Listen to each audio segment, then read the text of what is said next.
بسم اللہ الرحمن الرحیم۔ السلام علیکم پیارے دوستو، آج کی اس ویڈیو میں ایک ایسا واقعہ پیش کرنے جا رہے ہیں جسے سن کر آپ کا ایمان تازہ ہو جائے گا۔ یہ واقعہ ہے حضرت بی بی فاطمہ الزہرا رضی اللہ تعالیٰ عنہ کی بچپن کا۔ پلیز ویڈیو کو آخر تک دیکھیں۔ حضرت فاطمہ زہرا رضی اللہ تعالیٰ عنہ کا بچپن کیسے گزرا؟ حضرت فاطمہ الزہرا رضی اللہ تعالیٰ عنہ کو بچپن میں بڑے ناگوار و مشکل پریشانی کا سامنا کرنا پڑا۔ چھوٹی سی عمر میں ماں کا سایہ اٹھ گیا۔ اب اپنے بابا یعنی رسول اللہ صلی اللہ علیہ وسلم کے زیر سایہ یہ زندگی شروع ہوئی۔ دشمنان اسلام کی طرف سے نبی کریم صلی اللہ علیہ وسلم کو دی جانے والی تکلیفوں کا سامنا کرنا پڑا۔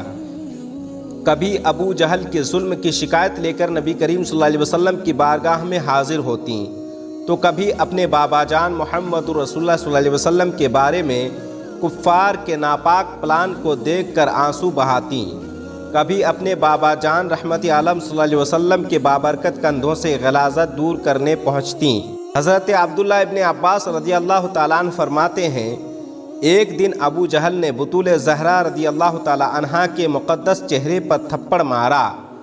آپ رضی اللہ تعالیٰ عنہ روتی ہوئی اس کی شکایت لے کر اپنے بابا جان رحمت عالم صلی اللہ علیہ وسلم کی بارگاہ میں حاضر ہوئیں۔ نبی کریم صلی اللہ علیہ وسلم نے ارشاد فرمایا، اے میری پیاری بیٹی، تجھے کیا ہوا؟ تو آپ نے کہا، ابو جہل نے مجھے مارا۔ نبی کریم صلی اللہ علیہ وسلم نے ارشاد فرمایا کہ جاؤ اور ابو سفیان کو بتاؤ۔ چنانچہ خاتون جنت ابو سفیان کے پاس تشریف لے گئیں اور سارا ماجرا سنایا۔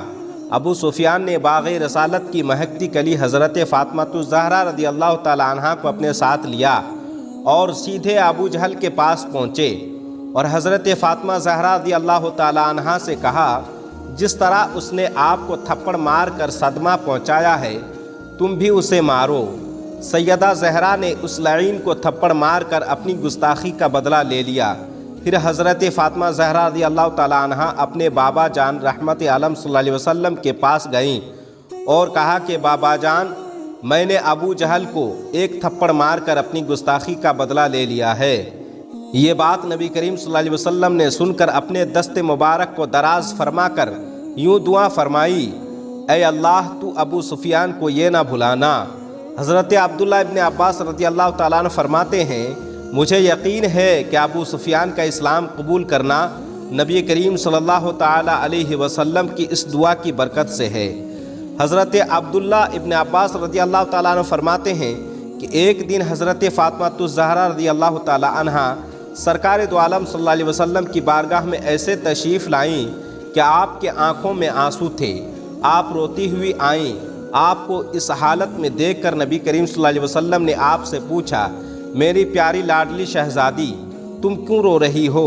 تو آپ نے جواب میں عرض کی، ابا جان، میں کیوں نہ روؤں؟ کفار قریش کا گروہ حجر اسود کے پاس لات و عزا اور منات کی قسمیں کھا رہا ہے کہ اگر آپ کو دیکھ لیا تو شہید کر دیں گے، اور ان میں کوئی شخص ایسا نہیں کہ جس نے آپ صلی اللہ علیہ وسلم کے مقدس خون سے اپنا حصہ نہ پہچانا ہو۔ آپ صلی اللہ علیہ وسلم نے یہ سن کر فرمایا، میری پیاری بیٹی، میرے پاس وضو کا برتن لے کر آؤ۔ چنانچہ آپ صلی اللہ علیہ وسلم نے وضو فرمایا اور مسجد کی طرف تشریف لے گئے۔ جب کفار قریش نے رسول اللہ صلی اللہ علیہ وسلم کو دیکھا تو بول اٹھے، یہ رہے وہ۔ پھر ان کے سر جھک گئے اور پاؤں سن ہو گیا جیسے کوئی سانپ سونگھ گیا ہو۔ یہ اپنی آنکھیں تک نہ اٹھا سکے۔ رسول اللہ صلی اللہ علیہ وسلم نے ایک مٹھی میں مٹی لے کر ان پر ماری تو ان بدبختوں کے چہرے بگڑ گئے۔ جس شخص کو ان میں سے کوئی کنکری لگی، وہ بدر کے دن حالت کفر میں قتل کر دیا گیا۔ حضرت عبداللہ ابن مسعود رضی اللہ تعالیٰ عنہ فرماتے ہیں کہ ایک مرتبہ حضور اکرم صلی اللہ علیہ وسلم حرم کعبہ میں نماز پڑھ رہے تھے کہ عین حالت نماز میں ابو جہل نے کہا، کوئی ہے جو فلاں قبیلے کے ذبح کیے ہوئے اونٹ کا گوبر، خون اور بچہ دانی لا کر سجدہ کی حالت میں ان کے کندھوں پر رکھ دے۔ چنانچہ وہ غلیظ چیزیں لا کر حضور صلی اللہ علیہ وسلم کے کندھوں کے درمیان رکھ دی گئیں۔ سلطان الساجدین صلی اللہ علیہ وسلم اس وجہ سے کافی دیر تک حالت سجدہ میں رہے اور کفار ہنسنے لگے، یہاں تک کہ ہنسی کے مارے ایک دوسرے پر گرنے لگے۔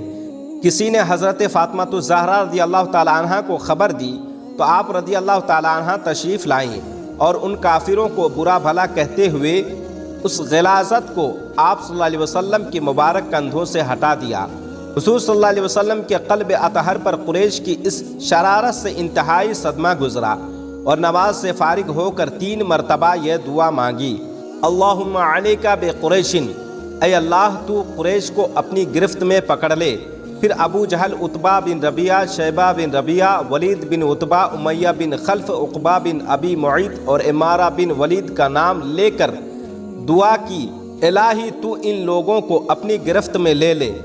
حضرت عبداللہ بن مسعود رضی اللہ تعالیٰ عنہ فرماتے ہیں کہ خدا کی قسم میں نے ان سب کافروں کو جنگ بدر کے دن دیکھا کہ ان کی لاشیں زمین پر پڑی ہوئی ہیں، پھر ان سب کفار کی لاشوں کو نہایت ہی ذلت کے ساتھ گھسیٹ کر بدر کے ایک گڑھے میں ڈال دیا گیا، اور حضور اکرم صلی اللہ علیہ وسلم نے ارشاد فرمایا کہ ان گڑھے والوں پر خدا کی لعنت ہو۔ اس طرح ابو جہل، عتبہ، شیبہ، تمام کفار و مشرکین کی عاقبت و آخرت دونوں برباد ہو گیا اور وصل جہنم ہوا۔